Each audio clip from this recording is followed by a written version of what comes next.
Solubility में हम लोग क्या देखना है, हम लोग को देखना है कि कोई गैस है ना वो लिक्विड में किस तरह से मतलब घुल सकता है, कितना घुल सकता है और किस किस चीज पर वो इफेक्ट, मतलब कौन कौन चीज का इफेक्ट उसके ऊपर आता है जब हम लोग वाटर में किसी गैस को घोलते हैं। तो solubility of a substance is its maximum amount, मतलब मैक्सिमम कितना घोल सकते हो, that can be dissolve in a specified amount of solvent. एक निश्चित अमाउंट ले लेंगे सॉल्वेंट का और उस सॉल्वेंट में हम लोग देखेंगे कि कितना सारा वो जो मटेरियल है, जो भी सॉल्यूट है, उसको हम लोग घोल सकते हैं। और वो किस किस चीज पर डिपेंड करता है, बस वही डीपली हम लोग को इसमें आगे देखना है। तो इसमें factor affecting the solubility of solid in liquid, जब किसी सॉलिड को हम लोग लिक्विड में डालते हैं और उसको घोलने की कोशिश करते हैं तो ऐसा कौन कौन सा चीज है जो उसको प्रभावित करता है। इसमें सबसे पहले nature of solute and solvent, जो सॉल्यूट और सॉल्वेंट ले रहे हैं उन लोग के बिहेवियर पर डिपेंड करेगा, ठीक है ना। जैसे मान लो कि अल्कोहल घोलेंगे तो उसका कुछ क्वांटिटी और घुलेगा पानी में, अगर चीनी घोलेंगे तो उसका कुछ अलग क्वांटिटी घुलेगा। लाइक डिजोल्व लाइक, मतलब एक तरह का चीज रहेगा ना वो बहुत आसानी से घुल जाता है। जैसे मान लो कि दोनों दो ठो हम लोग सॉल्वेंट लिए सॉल्यूट लिए, दोनों में हाइड्रोजन बॉन्डिंग बन रहा है तो वो बहुत अच्छा से उसमें घुल जाएगा। फॉर एग्जांपल हाइड्रोजन बॉन्डिंग जैसे H2O पानी में पता है ना HOH, तो इसमें हाइड्रोजन हाइड्रोजन बॉन्डिंग मॉलिक्यूल इस तरह से जुड़ा हुआ रहता है। अब इसी में हाइड्रोजन मतलब H2O में अल्कोहल जब डालेंगे ना तो वो बहुत अच्छा से उसमें बॉन्डिंग बनेगा और बहुत अच्छा से घुलेगा वो। File sodium chloride and sugar, sodium chloride मतलब नमक, नमक और चीनी को डिजोल्व रेडियली इन वाटर, पानी में जब घोलते हैं तो घुल जाएगा। Naphthalene and anthracene do not, ठीक है। अगर शुगर और सोडियम क्लोराइड, नमक और चीनी अगर घोलने की कोशिश करते हैं ना तो वाटर में बहुत अच्छा से घुलता है, लेकिन वही अगर वहाँ पर नेप्थलीन और एंथ्रासिन ले लो ना तो वो नहीं घुलेगा। पर इसको कुछ दूसरा चीज में डाल करके देखो। On the other hand naphthalene and anthracene dissolve radially in benzene, ये बेंजीन के अंदर डालो तो ये बहुत अच्छा से उसमें घुल जाता है। तो एक क्यों घुल रहा है, क्योंकि इनके बीच का जो बॉन्डिंग है ना वो एक समान है, एक जैसा है। अगर एक जैसा बॉन्डिंग रहा तो बहुत अच्छा से घुलेगा, अगर बॉन्डिंग में चेंजिंग आया तो फिर वो दिक्कत करता है। इसके अलावा ये तो नेचर हो गया। इफेक्ट ऑफ प्रेशर, प्रेशर का क्या इफेक्ट पड़ेगा, तो प्रेशर अगर हम लोग बढ़ाते हैं ना तो सोलिबिलिटी क्या होगा, इंक्रीज करेगा डिक्रीज करेगा, इंक्रीज करेगा। और देखियो ना वो जो ठंडा वाला बोतल हम लोग खोलते हैं उसमें क्या रहता है, वो प्रेशर बढ़ा करके जबरदस्ती कार्बन डाइऑक्साइड उसमें घोला हुआ रहता है, जैसे ढक्कन हटाओ कार्बन डाइऑक्साइड तेजी से बाहर निकलता है। इसके अलावा वो तो निकलता ही निकलता है, अंदर से बबल टाइप का आना शुरू हो जाएगा, मतलब जो उस लिक्विड में घुला हुआ है ना वो भी निकलना शुरू कर देता है प्रेशर घटने से। Does not effect of pressure does not have any significant effect as solid and liquid. अगर सॉलिड और लिक्विड को घोल रहे हो ना तब तो कुछ ज्यादा इफेक्ट देखने को नहीं मिलेगा, क्योंकि सॉलिड लिक्विड वो तो ऑलरेडी कंप्रेस्ड है, उसको क्या कंप्रेस्ड करेगा। लेकिन जैसे ही गैस और लिक्विड की बात आता है ना तो वहां पर वो काफी ज्यादा इफेक्ट पड़ता है। यहाँ पर जो तुम्हारा लिखा हुआ है सॉलिड और लिक्विड से रिलेटेड लिखा हुआ है, तो सॉलिड लिक्विड पर इसका कुछ खास इफेक्ट देखने को नहीं मिलेगा, क्योंकि वो लोग ऑलरेडी कंप्रेस्ड होते हैं। लेकिन जब गैस गैस की बात करेंगे ना या फिर लिक्विड और गैस की बात करेंगे तो इसका इफेक्ट काफी अच्छा देखने को मिलेगा वहां पर।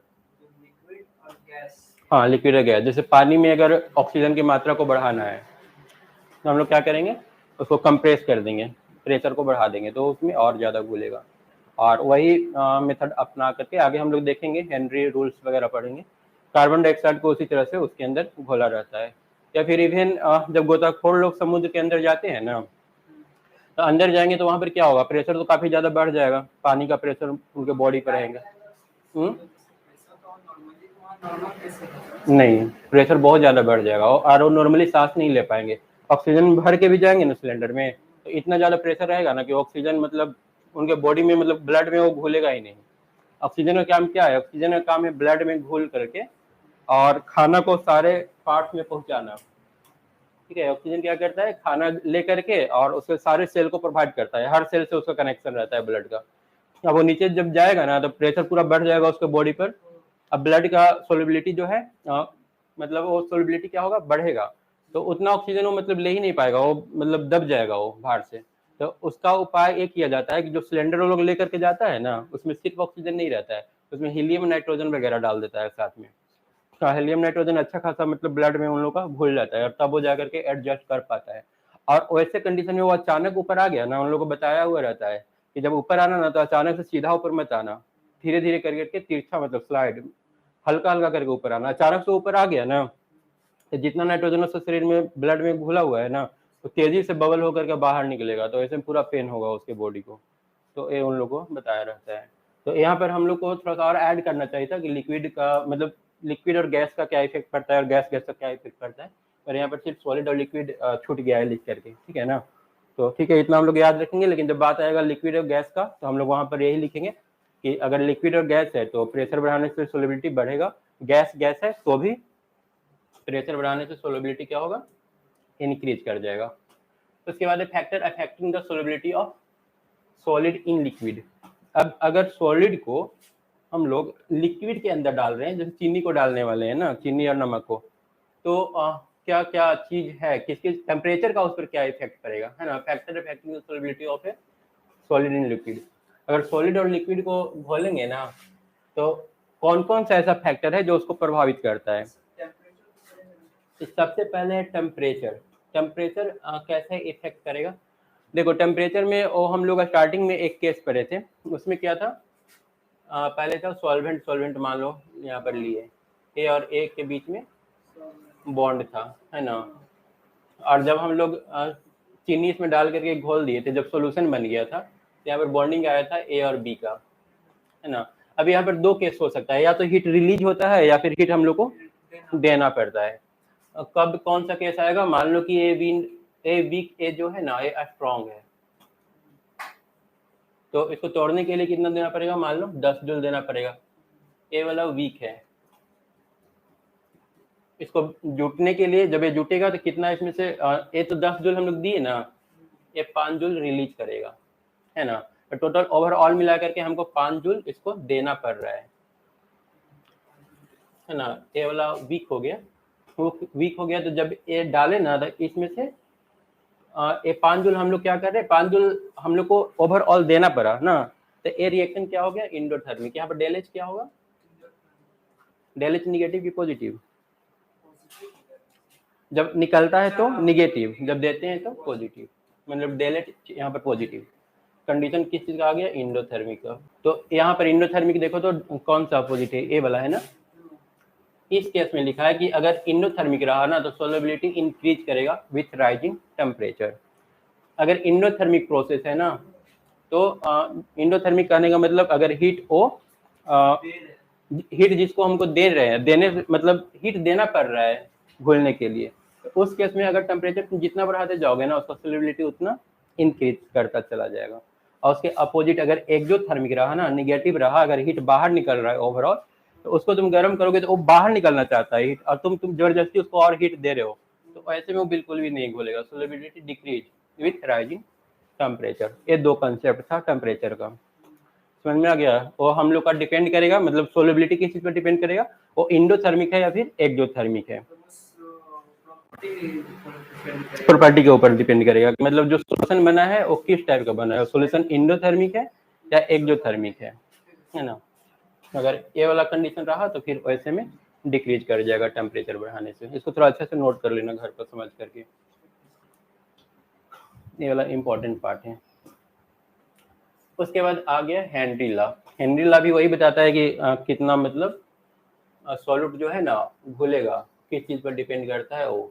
Henry law state that at a constant temperature अगर नहीं तुम घटा बढ़ा रहे हो, the solubility of a gas in liquid is directly proportional to the pressure of the gas.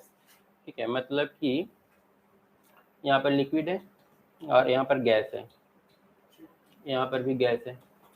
अब हम चाहते हैं कि ये गैस ज़्यादा से ज़्यादा इसमें घुले, तो उसके लिए हम लोग को करना क्या होगा, यहाँ पर इस पर प्रेशर बढ़ाना पड़ेगा। ठीक है, ये प्रेशर जितना ज़्यादा बढ़ाएंगे ना उतना ज़्यादा गैस मॉलिक्यूल आकर के इसमें घुलता जाएगा। ठीक है, तो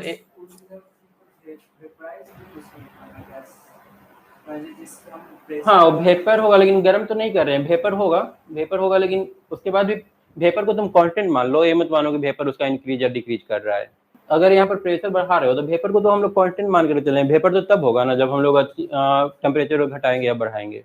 अभी तो वेपर कांस्टेंट है, अभी तो हम लोग सिर्फ प्रेशर को बढ़ा रहे हैं, प्रेशर बढ़ा रहे हैं तो इसके अंदर जाना शुरू कर देगा गैस। तो Henry law, the most commonly used form of Henry law state that the partial pressure of the gas in vapour, ठीक है, यहाँ पर पार्शियल प्रेशर वेपर का देखने को मिलेगा, ये वेपर का पार्शियल प्रेशर है। Partial pressure in vapour is proportional to the mole fraction of the gas in the solution, और ये यहाँ पर है गैस, गैस इन सॉल्यूशन।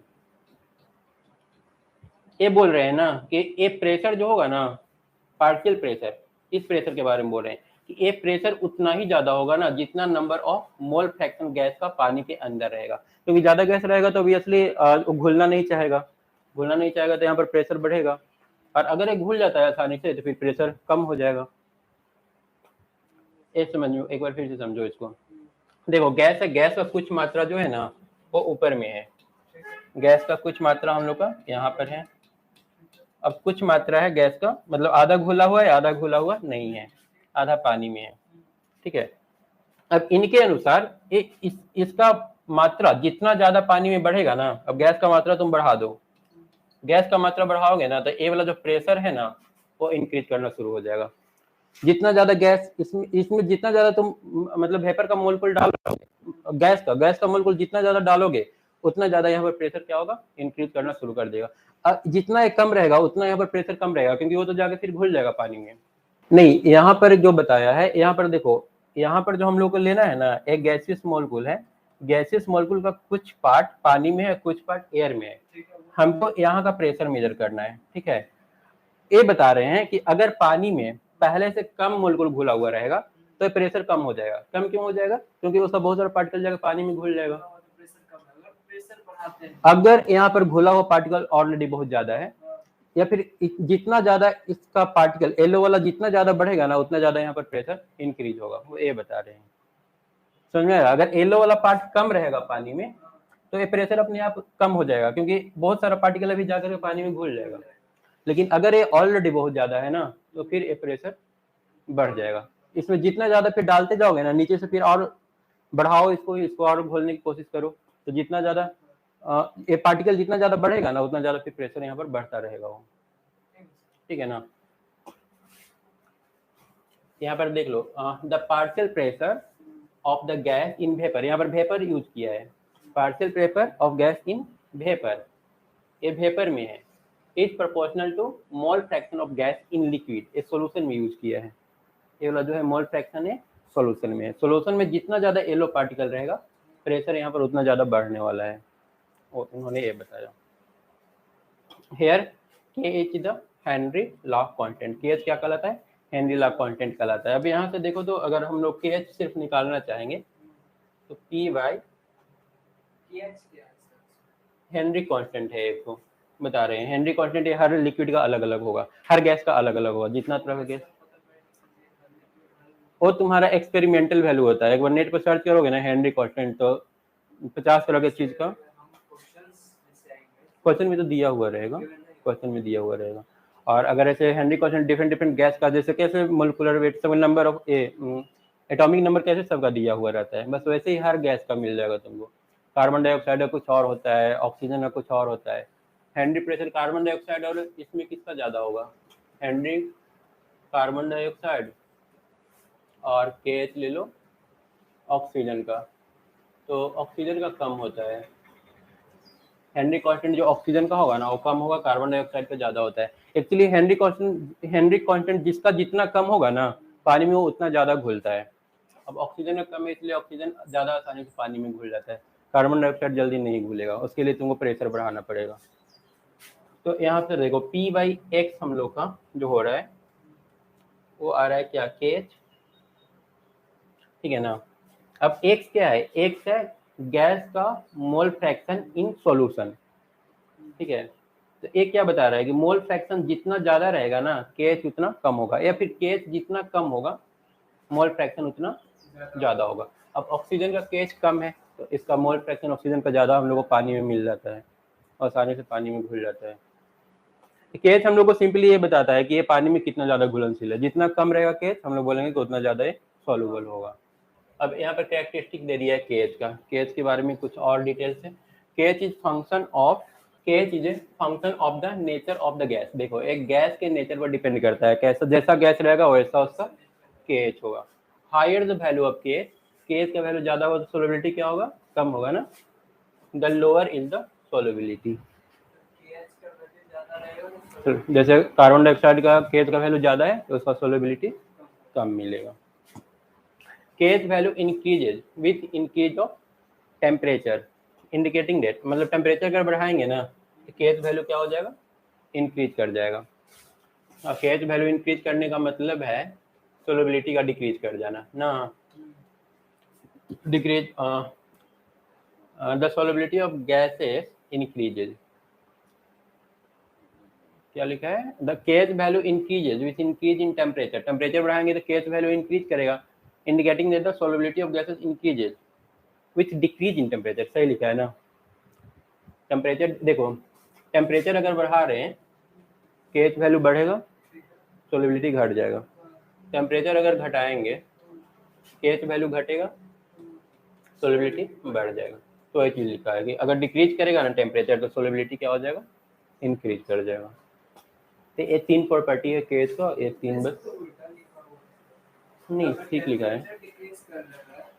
हाँ टेम्परेचर डिक्रीज कर रहा है तो सोलबिलिटी इंक्रीज कर रहा है, वही लिखा हुआ है ना।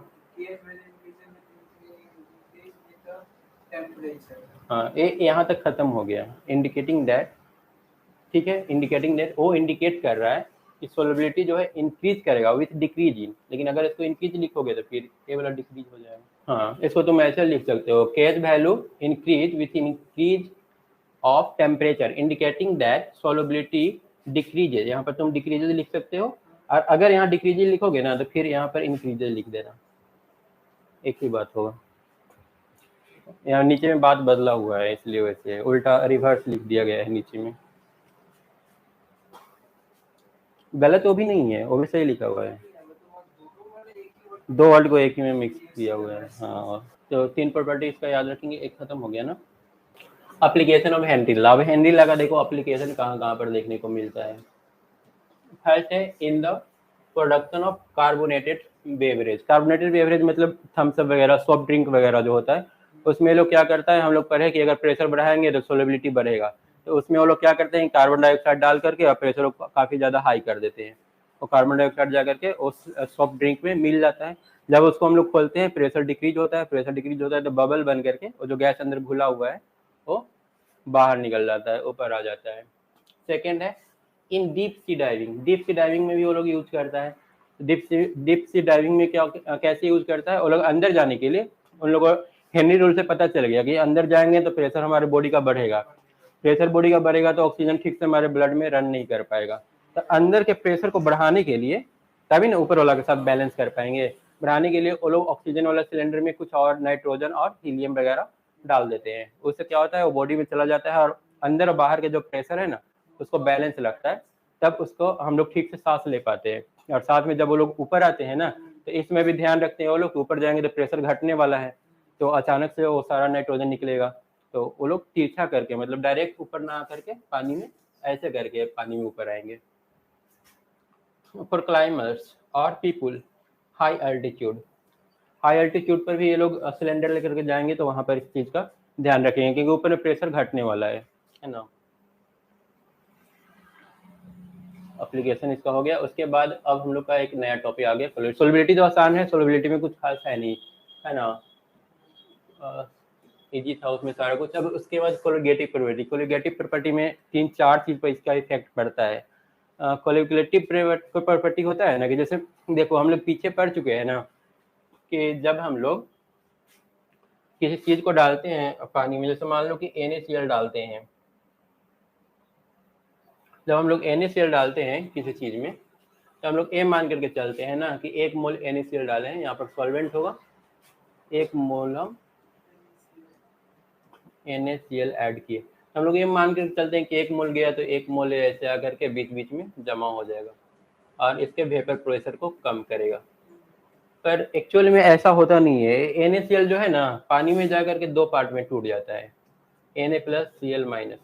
तो अब हम डाले तो इसका 1 ही मोल ठीक है, लेकिन ये अंदर जाकर के 2 मोल हो जा रहा है। और जहाँ हम लोग सोच करके ये चल रहे थे कि बीच में एक एक एटम आएगा और उसके सोलबिलिटी को अफेक्ट करेगा, प्रभावित करेगा, एक्चुअल में 2-2 आ जा रहा है। तो 2-2 आ रहे से प्रॉब्लम क्या हो रहा है ना कि हम लोग जो कैलकुलेट कर रहे हैं ना वो वैल्यू, ठीक है, जो कुछ भी निकालना है, बॉइलिंग पॉइंट में चेंजिंग या फिर वेपर प्रेशर में चेंजिंग, जो हम लोग मैथमेटिकली मतलब ये जो फॉर्मूला अभी तक जो पढ़े वो अप्लाई करके सॉल्व कर रहे हैं ना, और तो वहां से जो प्रेशर निकाले या जो भी प्रेशर ही मान लो, वहां से जो प्रेशर निकाले ओ, और एक एक्सपेरिमेंट करके जो प्रेशर निकाल रहे हैं ना वो दोनों में फर्क आ रहा है। तो फिर हाँ वही फिर सोचा गया कि फर्क क्यों आ रहा है, हम लोग तो सही सही निकाले। तो फिर उन लोगों के दिमाग में ये आया कि अच्छा NaCl अंदर जाकर के 2 पार्ट में टूट जा रहा है, हम लोग इसको कैलकुलेट नहीं कर रहे हैं, ये मतलब जितना छेकना चाहिए ना उससे ज़्यादा जगह है छेक ले रहा है। ठीक है, तो अब हम लोग पढ़ेंगे कि जब हम कैलकुलेट करेंगे ना तो हम लोग पहले ही समझ लेंगे कि हम लोग उसमें डाल क्या रहे हैं और कितना पार्ट में आगे जाकर के टूटने वाला है। अब MgCl2 डालेंगे तो ये Mg2 प्लस और 2Cl माइनस में टूटेगा, तो ये तीन गो डाल रहे हैं, 1 मोल अंदर जाके 3 मोल हो जा रहा है। तो अब पहले से इसको हम लोग उस कैलकुलेशन में मल्टीप्लाई कर देंगे या फिर ऐड कर देंगे, तो हमारा फिर से जो आने वाला है ना एक्सपेरिमेंट से जो वैल्यू आ रहा है वो वैल्यू हमारा सही आ जाएगा। तो ये दिमाग उन्होंने लगाया, तो उसके लिए हम लोग कोलिगेटिव प्रॉपर्टी पढ़ते हैं। अब कोलिगेटिव प्रॉपर्टी ये नहीं देखता है कि हम लोग डाल क्या रहे हैं, ठीक है, उसका क्या, उसके अंदर क्या गुण है, वो सिर्फ ये देखता है ना कि कितना नंबर ऑफ पार्टिकल हम डालें, वो सिर्फ नंबर ऑफ पार्टिकल को काउंट करेंगे अब हम लोग। ठीक है, NaCl को ये नहीं देखेंगे कि NaCl अंदर जाके कैसा बॉन्ड बनाएगा, क्या बनाएगा, हम लोग सिंपल देखेंगे कि हम लोग 2 तरह के मतलब डबल साइज का एटम कुछ यहाँ पर डाले हैं। मतलब वहाँ पर इंडिविजुअल जो उसका प्रॉपर्टी है ना उसको एकदम भुला देते हैं और सिर्फ ये मान के चलते हैं कि इतना नंबर ऑफ पार्टिकल हम लोग डाले हैं और उसके अनुसार सारा कैलकुलेशन करते हैं। एक बार देख लो इसका definition. The property of the solution which depend only on the number, है ना, only of the number of solute। ठीक है, सॉल्यूट का नंबर कितना है सिर्फ वो ध्यान देखेंगे, वो अंदर जाकर क्या कर रहा है, कैसा बॉन्ड बना रहा है, उससे मतलब नहीं है, but not on the nature of the solute. Solute के नेचर को हम लोग इग्नोर करेंगे, कॉल कोलिगेटिव प्रॉपर्टी। तो एक नंबर ऑफ पार्टिकल समझ करके जब अंदर डालते हैं तो उससे क्या क्या चेंजिंग आता है उसका हम लोग इसमें स्टडी करेंगे। मेरा देखेंगे जैसे MgCl2 डाल रहे हैं ना, तो हम लोग 1 मोल डाल रहे हैं MgCl2। अब हमको अगर मान लो कि उसका बॉइलिंग पॉइंट काउंट करना है या उसका वेपर प्रेशर काउंट करना है ना, तो हम वो नहीं देखेंगे कि वो अंदर जाके कैसा बॉन्ड बना रहा है। वेपर प्रेशर के लिए हम लोग सिंपल ये देखेंगे कि उसका क्या गो पार्टिकल अंदर में जाकर के बन गया। जैसे MgCl2 1 मोल डाले, 3 मोल अंदर जाके बन गया, तो 3 जगह छकेगा, एक ठो वाटर मोलिक्यूल होगा, उसके बाद 3 ठो जगह इस ये वेरीफाई कर लेगा, मतलब पूरा खत्म कर दे, छेक लेगा वो। तो हम लोग देख रहे हैं कि उसका जो वेपर प्रेशर है ना, वेपर प्रेशर तो उसी पर डिपेंड करेगा कितना जगह वो छेक रहा है। तो बस वो प्रॉपर्टी, वो सारा प्रॉपर्टी पढ़ेंगे ना जो इससे सिर्फ नंबर ऑफ एलिमेंट पर डिपेंड करता है। अब जैसे यहाँ पर देखो, इसमें हम लोग क्या क्या पढ़ने वाले हैं। ये सारा वेपर प्रेशर से ही रिलेटेड है और ये सारा नंबर पर ही डिपेंड करता है कि अंदर जाकर के जो एटम है ना कितने पार्ट में बट गया है। ऐसा ऐसा 4 प्रॉपर्टी है ना जो डिपेंड करता है इस पर। एक है relative lowering of vapour pressure. Vapour pressure तो साफ पता ही चल रहा है कि एटम जितना ज्यादा रहेगा उतना जगह छेक लेगा और वेपर प्रेशर कम बनेगा।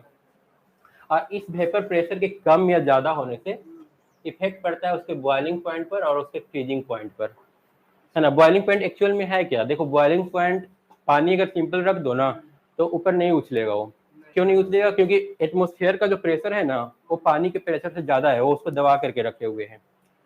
अब पानी को गर्म करो, गर्म करते करते एक समय ऐसा आएगा ना जब पानी का वेपर प्रेशर और एटमॉस्फेयर का वेपर प्रेशर दोनों इक्वल हो जाएगा, तब ये नीचे से उड़ना शुरू कर देगा, वेपर बनना शुरू हो जाएगा। तो बॉइलिंग पॉइंट, वेपर देखो बॉइलिंग पॉइंट जो होता है ना, हम लोग उस प्रेशर की बात कर रहे हैं ना जिसमें एटमॉस्फेयर का प्रेशर और उस लिक्विड का वेपर प्रेशर दोनों इक्वल हो जाए। क्योंकि बॉयल तब हम लोग बोलते हैं बॉयल हो रहा है, वेपर तो ऐसा कम टेम्परेचर में भी बन जाएगा, लेकिन उसको हम बॉइलिंग पॉइंट नहीं बोलेंगे। बॉइलिंग पॉइंट कब बोलते हैं, जब वो उछलना शुरू कर देता है पानी, तब बोलते हैं। या फिर मिल्क जब वो उछलना शुरू कर दे।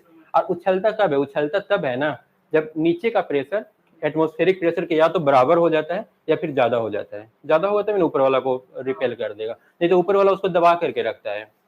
तुम गर्म करते रहो नहीं उछलेगा, क्योंकि एटमॉस्फेयर का जो प्रेशर है ना उस पूरे एटम्स को दबा करके रखे हुए हैं। तो एक टाइम ऐसा आता है गर्म करते करते कि नीचे का जो वेपर प्रेशर है ना वो एटमॉस्फेयर के प्रेशर के बराबर हो जाता है, और जब ए बराबर होता है ना तो उसी को हम लोग बोलते हैं बॉइलिंग पॉइंट। तो बॉइलिंग पॉइंट कहाँ से होते रिलेटेड है वेपर प्रेशर से, तो अगर वेपर प्रेशर पर इफेक्ट पड़ रहा है तो बॉइलिंग पॉइंट पर इफेक्ट पड़ेगा ही पड़ेगा। और फ्रीजिंग पॉइंट भी वैसा ही कुछ होता है। फ्रीजिंग पॉइंट में क्या होता है ना, सॉलिड का जो वेपर होता है ना, सॉलिड स्टेट में कुछ वेपर बनता है, ठीक है, अगर बर्फ लो तो हल्का हल्का वेपर निकलता है उसका, तो उसका वेपर प्रेशर और लिक्विड का वेपर प्रेशर जब दोनों इक्वल हो जाता है ना, तो हम बोलते हैं कि वो अपने फ्रीजिंग पॉइंट पर पहुंच गया। तो देख रहे हो कि फ्रीजिंग पॉइंट भी वेपर प्रेशर से रिलेटेड है और वेपर प्रेशर कोलिगेटिव प्रॉपर्टी से रिलेटेड है, तो ये भी ऑटोमेटिक पढ़ना पड़ जाएगा हम लोग को। लास्ट में एक ऑस्मेटिक प्रेशर, ठीक है, ऑस्मेटिक प्रेशर लास्ट में पढ़ेंगे। ऑस्मेटिक प्रेशर में क्या होता है पता है, इसमें हम लोग दो तरह का एक पॉट लेते हैं, ठीक है, हाँ, एक पॉट लेकर के इधर डाल देंगे सॉल्यूशन, चीनी और पानी, ठीक है, बड़ा वाला चीनी है, छोटा वाला पानी है, और इधर सिर्फ लेते हैं पानी। तो इसमें क्या होता है ना कि यहाँ पर एक सेमी परमिएबल मेम्ब्रेन लगाते हैं। सेमी परमिएबल मेम्ब्रेन का खासियत ये होता है कि बड़ा पार्टिकल को बाहर जाने से रोकेगा, ठीक है, छोटा पार्टिकल को, बहुत छोटा है, एक तरह का छन्नी ही है, इसका यूज करके हम लोग ये भी निकालते हैं, जैसे नमक निकालना है ना समुद्री जल से, इस तरफ हम लोग समुद्री जल डाल देते हैं, ठीक है, इधर समुद्र वाला पानी है तो प्योर वाटर डाल देते हैं। अब इसका प्रॉपर्टी ये होता है ना ऑस्मोसिस का, उसका मतलब ये होता है कि ऐसे जैसे ही डालोगे ना, यहाँ से जो लिक्विड है ना वो अपने आप हायर कंसंट्रेशन से लोअर कंसंट्रेशन की तरफ मूव करना शुरू कर देगा। अब मूव करेगा तो तुम्हारा पानी यहाँ से मूव करना शुरू कर देगा, और तुम्हारा नमक जो है ना वो बच जाएगा। तो ये ऑस्मोसिस कहलाता है। और ये मूव करने से यहाँ पर जो प्रेशर बनेगा ना, हाँ, या अगर ढक दोगे तो नहीं निकलेगा, अगर नहीं ढकोगे तो ये ऊपर बढ़ना शुरू कर देगा। क्या क्या, हाँ, यहाँ पर वेपर जो रहेगा उसका प्रेशर तो बनेगा, जैसे जैसे इधर बनेगा उसका प्रेशर बढ़ता जाएगा यहाँ पर। तो ये भी उसी से रिलेटेड है। ये चार चीज हम लोग पढ़ लेंगे, उसके बाद एक चैप्टर हम लोग का लगभग खत्म हो जाएगा। चलो अब देखो, इसमें सबसे पहला relative lowering of vapour pressure. पानी इसी में रखा हुआ है, देखो अगर इसे पी पाओगे तो छोटा कुछ रखा हुआ नहीं है, कुछ रखना पड़ेगा पानी के अरेंजमेंट के लिए। चलो, इसमें relative lowering of vapour pressure ये तो लगभग हम लोग जानते ही हैं। When a non volatile solute is added to a solvent the vapour pressure decreases, पढ़ चुके हैं। The lowering of vapour pressure with respect to the vapour pressure of the pure solvent is called relative lowering. तो जितना घटेगा ना, मान लो कि initial pressure P0 रहेगा, सॉल्वेंट का हो गया, सोल्यूशन का हो गया P1 मान लेते हैं, कुछ थोड़ा सा घटेगा, इसको P0 से डिवाइड कर दो इनिशियल वाला से, तब ना रिलेट करेंगे, तब ना रिलेटिव होगा। स्टार्टिंग वाला से अभी इसको रिलेट कर रहे हैं, तो इसी को हम लोग बोलते हैं रिलेटिव लोअरिंग। लोअर ही हुआ है ना, ये जो चेंज आ रहा है ना, कितना घटा, ठीक है ना, प्रेशर जो है कितना घटा, उस चीज को हम लोग स्टार्टिंग वाला प्रेशर से, मान लो स्टार्टिंग में 10 होगा कुछ वैल्यू, बाद में 5 हो गया, अब इस 5 को, हाँ बैठ जाइए, इस 5 को हम लोग रिलेट कर रहे हैं किसके साथ, स्टार्टिंग वाला वैल्यू के साथ, 10 के साथ। ये होता है रिलेटिव लोअरिंग। अब इसको सॉल्व करने का देखो, ये तो समझ गए, सॉल्व करने के लिए और कौन कौन सा फॉर्मूला है थोड़ा सा उसको देख लेते हैं।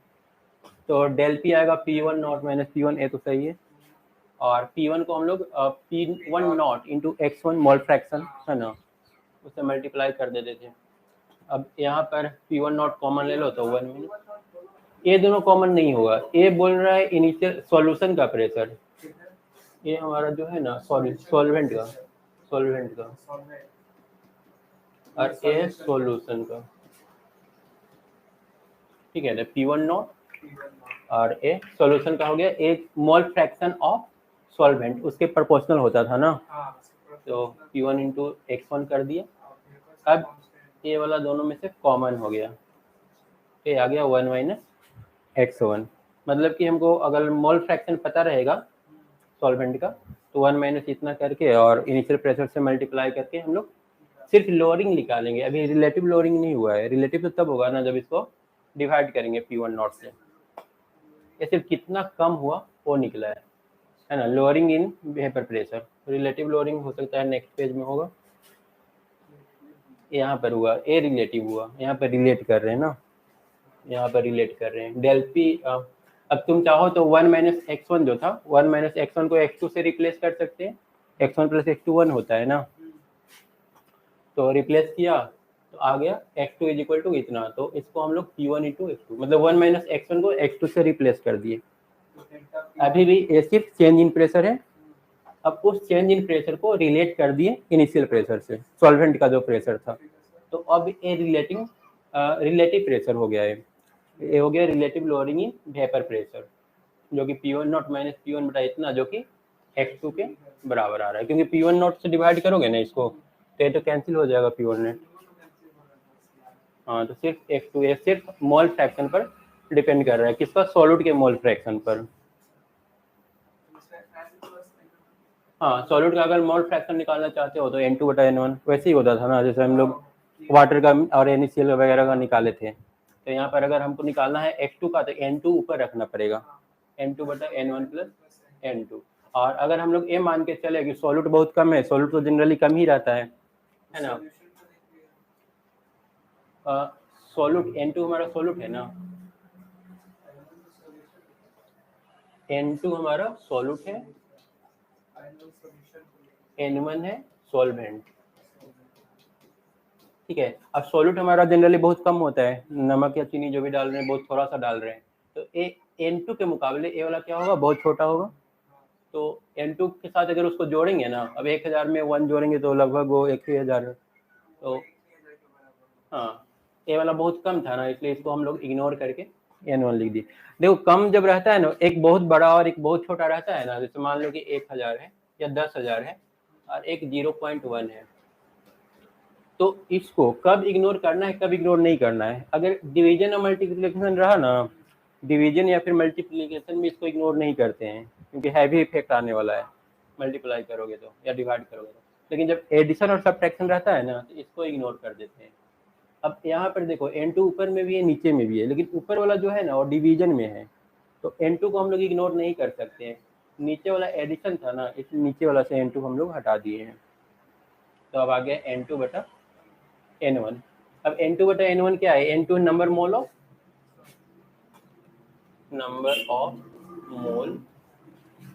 Of solute. एक ऐसे निकलता है, नंबर ऑफ मोल निकालना है तो गिवन वेट बटा मोलिकुलर वेट, ठीक है, वेट ऑफ सॉल्यूट बटा मोलिकुलर वेट ऑफ मोलिकुलर, मतलब वेट ऑफ सॉल्यूट बटा मोलिकुलर वेट ऑफ सॉल्यूट। तो यही चीज किया है N2 के लिए W2 बटा M1, number of mole W2 बटा M2, ये हो जाएगा ना। N2 को A लिख दिया और N1 को लिखा W1 बाई M1, तो M1 फिर ऊपर यहाँ पर ये फार्मूला लगा करके, अगर हम लोग को वेट और मोलिकुलर वेट दोनों को पता है ना, सॉल्यूट का भी और सॉल्वेंट का भी, तो हम लोग direct relative lowering in vapour pressure निकाल लेंगे। उसके बाद अब elevation in boiling point, boiling point पर क्या इफेक्ट पड़ेगा। हाँ, बॉइलिंग पॉइंट में हम लोग क्या पढ़े थे, बॉइलिंग पॉइंट में हम लोग पढ़े थे कि एटमॉस्फेरिक प्रेशर और उस लिक्विड का प्रेशर दोनों जब इक्वल हो जाता है ना, तो हम लोग बोलते हैं बॉइलिंग प्रेशर। अब तुम पानी को गर्म किया 100 डिग्री पर, वो उबलने लगा, ठीक है, तो अभी इसका बॉइलिंग पॉइंट कितना है, 100 डिग्री, मतलब कि 100 डिग्री पर इसका जो वेपर प्रेशर है ना वो एटमॉस्फेरिक प्रेशर के बराबर हो गया है ना। अगर एक एटमॉस्फेरिक प्रेशर था तो इसका वेपर प्रेशर बराबर हो गया एटमॉस्फेरिक प्रेशर के। अब जब तुम इसमें चीनी डाल दिया तो अब क्या होगा, अब 100 डिग्री पर तो वेपर उतना बनेगा नहीं, तो एटमॉस्फेरिक प्रेशर तक वो नहीं पहुंचेगा, तब तुमको क्या करना पड़ेगा, 110 डिग्री करना पड़ेगा, अब जा करके वेपर प्रेशर बराबर होगा 1 atm के। तो यहाँ पर क्या हो रहा है, बॉइलिंग पॉइंट उसका इंक्रीज करेगा, इसीलिए पढ़ते हैं इलिवेशन। इलिवेशन मतलब वो इंक्रीज कर जाना, बॉइलिंग पॉइंट इसका इंक्रीज कर गया है। Boiling point of a liquid is the temperature at which vapour pressure of liquid become equal to the atmospheric pressure of atmospheric pressure, ठीक है। और फिर ये बोल रहा है कि अगर तुम नॉन वोलेटाइल कुछ सामान उसमें डाल देते हो तो उसका वेपर प्रेशर डिक्रीज हो जाता है। अगर वेपर प्रेशर डिक्रीज होगा तो बॉइलिंग पॉइंट क्या होगा, इंक्रीज कर जाएगा, तुमको थोड़ा और ज़्यादा गर्म करना पड़ेगा। नॉन वोलेटाइल मतलब नहीं पिघलने वाला, जैसे चीनी या नमक कुछ भी डाल रहे हो ना, तो वो तो जगह उसका बंद करके ब्लॉक करके रखेगा, ब्लॉक करके रखेगा तो वेपर वहाँ पर बनने नहीं देगा, वेपर नहीं बनने देगा तो तुमको ज़्यादा गर्म करना पड़ेगा। हाँ वही टेम्परेचर ज़्यादा बढ़ाना पड़ेगा तब बॉयल करेगा वो।